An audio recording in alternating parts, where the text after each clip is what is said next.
이 동영상을 보시는 분은 발목이 접질러서 발목 골절을 입었는데 여러 형태 중에서 내과, 발목의 내측에 있는 내과, 안쪽 복순뼈죠.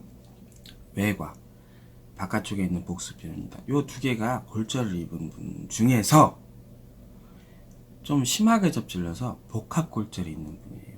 여기도 뭐 뼈 조각이 여러 개가 나 있고, 여기도 이제 뼈 조각이 여러 개가 나 있고, 또는 골다공증이 너무 심해서 그런 분들은 고정을 해도 뼈가 살짝 움직일 가능성이 있고, 뼈가 처음부터 막 돌아다니면 뼈가 잘 이제 안 붙거나 이렇게 고정된 데가 약간 어긋날 가능성이 있는 분이에요. 이분들은 단순하게 떡 부러져서 수술하신 분보다는 조금 주의를 해야 돼요. 그래서 전체적으로 체중 부하라던가 그런 게 조금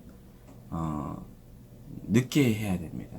그래서 이런 분들은 단순하게 부러지신 분들은 제가 방기부스만으로도 유지하기도 하고 아니면 보조기치 하기도 하고 이렇게 권유를 해드리는데, 이게 복잡하게 부러졌거나 아니면 골다공증이 심하셔서 어긋날 가능성이 있는 분, 튼튼하게 고정이 되지 않은 분들, 거기다 만약에 체중이 조금 많이 나간다 그런 분들은 더욱더, 이런 분들은 제가 통깁스를 해드려요. 아니 그러면 언제 어떻게 하느냐 설명을 드리면, 이 동영상을 보시는 분들은 수술을 하고 나서 반기부스를 할 거예요.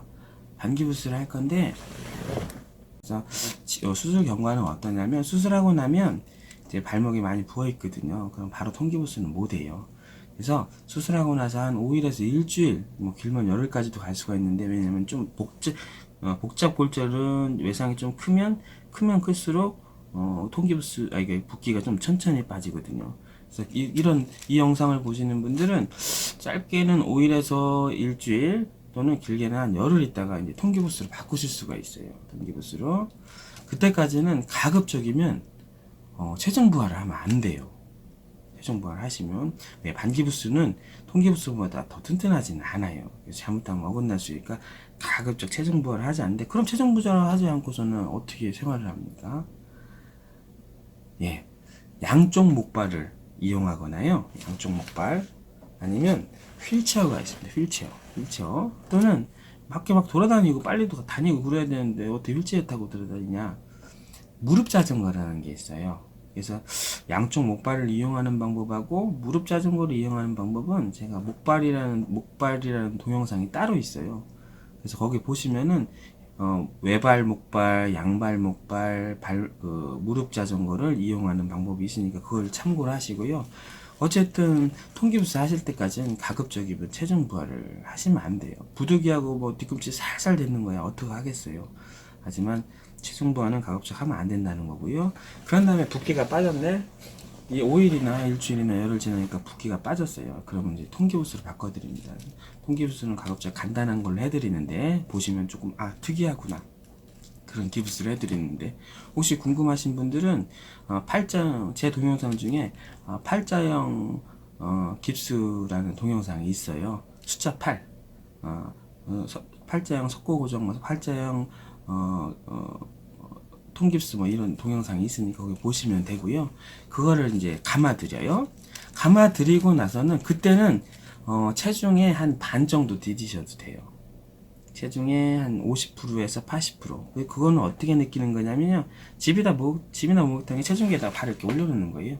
올려서 꾹 눌러보세요. 그럼 그때 40kg면 40kg, 30kg면 30kg, 뭐 그거에 압력 있잖아요. 발바닥에 압력. 그때 그 정도는 하셔도 된다는 얘기예요. 그때는 그래서 체중 부하를 하지 않을 때는 양발 목발을 해야 되고요. 체중 부하를 하여튼 반이라도 할 수 있으면 그때는 한쪽 목발을 하는 거예요. 한쪽 목발. 근데 오른발이 골절이 생겼다 그러면, 오른발이 골절이 생겼으니까 오른발을 살살 디뎌야 되니까 오른쪽에다가 외발 목발을 하면 되지 않아요.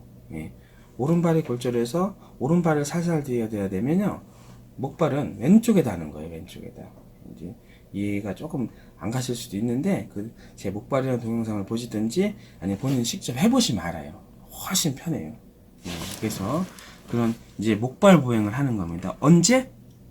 이 동영상을 보시는 환자분들은 수술하고 나서 했던 반기부스를 일주일에서 열흘 정도, 5일에서 열흘 정도 지나서 붓기가 어느 정도 빠지면 그때 통기부스를 한 다음에는 그때부터는 한 체중의 반 정도는 뒤져서 보행을 해도 된다 이렇게 생각하시면 됩니다. 그러고 나서 수술한 날을 기준으로 보통 3주에서 4주가 지나요. 그리고 그때 중간에 외래 한두 번 오실 거 아니에요. 그러면은 그때 엑스레이 한 번 정도 오실 건데 엑스레이 보고 그때 이제 설명을 드립니다. 뭐라고 설명드리냐면 이제는 목발을 떼시고 그냥 정상 체중 부하 하시면 되겠습니다. 이렇게 설명을 드려요.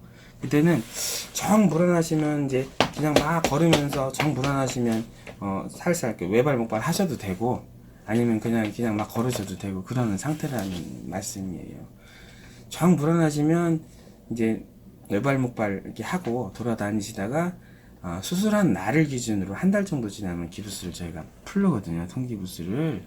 그래서 그때 풀르고 나서 이제 정상 보행 하셔도 되고 그거는 환자분이 선택을 하시는 건데 어쨌든 저는 이 동영상을 보시는 분은 양쪽 내과 외과가 복합골절이 있거나 골다공증이 심한 분들이기 때문에 이 동영상을 보시는 분들은 그분들은 수술하고 나서 짧게는 5일 길게는 열흘 정도는 반기부스를 유지하는데 그때는 가급적 다친 발로 체중 부하를 하면 안 되고 그러면 그때는 양쪽 목발을 하던가 무릎 자전거를 하던가 아니면 휠체어로 다니셔야 되고 그래서 붓기가 다 빠지면 수술한 날을 기준으로 해서 5일에서 10일 정도 지나서 붓기가 빠지면 그때 이제 통기부스를 해드립니다. 통기부스를 하는 기간은 보통 수술한 날을 기준으로 해서 한 달이에요. 그래서 반기부스를 통기부스로 바꾼 다음에는 이제 정상 보행을 하셔도 돼요. 반기부스에서 통기부스로 바꾼 다음에는 체중의 한 50% 정도는 디디셔도 돼요. 디디셔도 되고 그러고 나서 그때는 이제 한쪽 목발을 하는 것보다 목발은 다친 발의 반대쪽 이렇게 하셔도 되고 아니면 무릎 자전거 하셔도 돼요. 무릎 자전거 하셔도 되고요.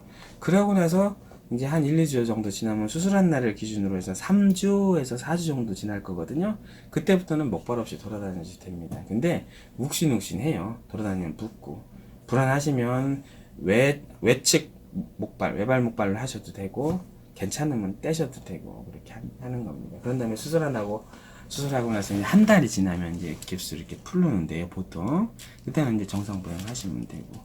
근데 기부스를 하고 있을 때 운동을 하셔야 돼요. 뭐냐면 기부스를 하고 있을 때 발가락 운동을 열심히 하셔야 나중에 기부스 풀르고 발목 운동도 잘 되고 잘 쓰실 수가 있어요. 발가락 운동은 안 되는 것보다 발가락은 깁스한 상태에서 발가락을 움직일 수 있게 해놓거든요. 안 되는 것보다 조금만 더 해서 10초. 안 되는 것보다 조금만 더 해서 10초. 또는 아프기 시작한 것보다 조금만 더 해서 10초. 또는 아프기 시작한 것보다 조금만 더 해서 10초. 이렇게. 이렇게 해서 아침에 10번, 오후에 10번, 저녁에 10번. 요거를 꾸준히 해놓지 않으면 나중에 기부스 풀르고 발목이 잘 안 움직여요. 다 이제 그 상관관계가 있는 겁니다. 기부스를 풀고 나면 당연히 발목 운동을 해야죠. 뒤로 제꼈다, 바깥쪽으로 제꼈다, 이렇게 돌렸다. 돌릴 때는 아프지 않을 정도로만 돌리시면 됩니다. 이렇게 돌리실 때는. 그래서 기부스를 하고 있을 때는 이게 안 움직이니까 발목이 그때는 발가락 운동을 하는 겁니다. 발가락 운동. 기부스를 풀고 나서는 발목 운동 하는 건 10초씩 뒤로 제껴서 10초. 강도는 아프기 시작한 것보다 조금만 더. 또는 안 되는 것보다 조금만 더. 이렇게 아파 죽어라 하는 게 아니에요. 그 다음에 살살 돌려서 마사지. 이렇게 하시면 발목을 되게 부드럽게 만드실 수가 있어요. 수술하고 나서 돌아다니면 자꾸 보여. 자고 일어나면 빠지고, 그게 보통 한 두세 달, 서너 달까지 가고, 외상의 크기라든가, 나이, 그런 거에 따라서 좀 틀린데, 그런 정상 반응이에요. 자고 일어나면 빠지고 돌아다니면 붓고. 그래서 왜 이렇게 붓냐, 이게 고민하시는 분들도 계신데, 누구나 다 그렇습니다. 그래서 이제 스타킹도 쓰기도 하고, 냉찜질도 하고, 그렇게 하는 건데, 그건 나중에 따로 설명을 드릴 거고요. 여기에서는 기부스 풀르고 나서도 이제 부종이 조금 생긴다는 거를 이해하시고요. 자고령 안 빠지고, 그게 2달에서 석 달, 그게 넉 달까지도 갈 수 있다는 거고요. 그러고 나서 정상적인 치유 과정을 겪으면, 보통 한 4개월에서 6개월이면 뼈가 붙어요. 뼈가 붙는데, 단순하게 떡 부러지신 분들은 뼈가 좀 빨리 붙으니까 4, 5개월 있다가 금속을 제거하기도 하는데요. 약간 이제 복잡한 골절, 그러니까 복합골절이 있거나 골다공증이 심한 분들은 최소한 5, 6개월은 지나야 금속을 제거할 수가 있어요. 그래서 이 영상을 보시는 분들은 나는 수술하고 나서 한 최소한 5개월, 6개월은 지나야 금속을 제거하겠구나 라고 생각하시면 되고요. 금속은 이제 걸려서 아프거나 불편하거나 또는 내 몸에 뭐가 들어있으니까 좀 찜찜하다, 그러면 빼는 거고요. 아이고 나는 지금 내가 나이가 몇 살인데 나는 냅둬, 이러면은 안 뽑으셔도 돼요, 사실은. 근데 이제 내과골절은 별로 걸릴 게 별로 없는데, 이쪽 외과골절에 이제 금속판을 대는데, 여기에 이제 금속판이 있으면 양반다리 하면 이제 걸려요. 그래서 그때 아프신 분들이 있는데, 그런 분들은 빼는 게 낫고, 빼는 거는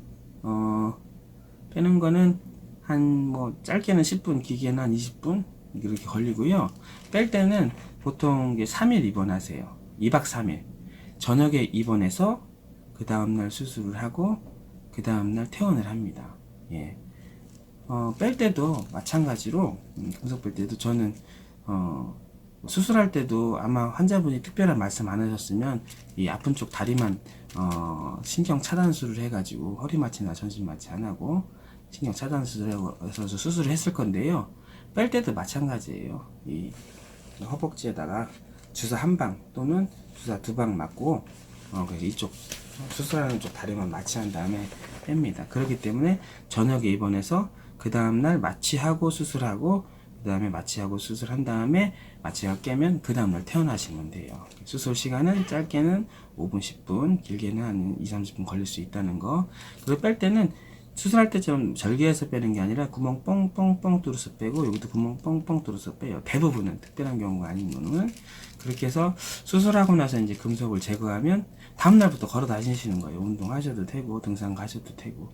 대신 이게 이제 안에 뺀데 피고이면 안 되니까 수술했을 때처럼 지그시 압박하는 압박붕대를 한 일주일 동안 하셔야 돼요. 뭐 두껍게 할 필요는 없고 살짝. 그 강도는 어떻게 되냐면 그냥 우리가 상대방하고 악수하는 그 정도 강도, 살짝 잡는 정도, 이렇게 꽉 뭐 세게 악수하는 게 아니라 살짝 악수하는 정도의 강도로만 감아주시면 밴드에서 뭐 피도 안 고이고 괜찮고 좋습니다.